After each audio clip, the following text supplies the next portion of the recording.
વાવથરા સુઈગામ ભાભર પંથકમાં વરસેલા વરસાદે સર્જી ચિતારાજી આ વિસ્તારમાં જ્યાં જુઓ ત્યાં પાણીના દ્રશ્યો જોવા મળી રહ્યા છે। વધુ વરસાદના કારણે ખેતરો પાણીમાં ભરાઈ જતા ખેતરો બેટમાં ફેરવાયા છે। મોંઘા ભાવના ખાતર બિયારણ લાવી ખેતી કરી, પરંતુ ખેતરોમાં પાણી ભરાઈ જતા ખેડૂતોને લાખોનું નુકસાન। તંત્ર દ્વારા સર્વે કરવામાં આવે તેવી માંગ ખેડૂતો દ્વારા કરવામાં આવી છે। વાવથરા સુઈગામ ભાભરમાં 1,98,531 હેક્ટર થયું છે વાવેતર।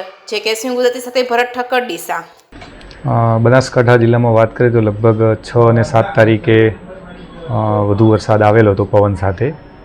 તો બનાસકાંઠા જિલ્લામાં એમાં સુઈગામ તાલુકો છે એમાં આની વધારે અસર થયેલ જોવા મળે છે। સુઈગામ તાલુકા ઉપરાંત વાવ તાલુકા, ભાભર તાલુકામાં અને કોઈક થરાદ તાલુકામાં પણ ઘણી જગ્યાએ આનું મતલબ પાણી ખેતરોમાં પાણી ભરાયેલા છે।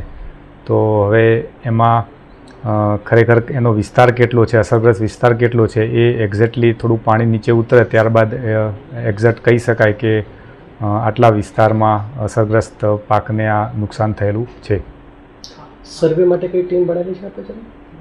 સર્વે માટે અમારા સરકારી વહીવટીતંત્ર તરફથી પૂરેપૂરી તૈયારી છે। જ્યારે પણ પાણી ઉતરશે અને આગળની પ્રક્રિયા હાથ ધરવાની થશે એટલે તાત્કાલિક અસરથી અમે આ કામગીરી ચાલુ કરી દઈશું। સરકાર દ્વારા કોઈ સહાય યોજના કરી? સરકાર દ્વારા હાલ નવા પેકેજમાં કોઈ જાહેરાત કરેલી નથી।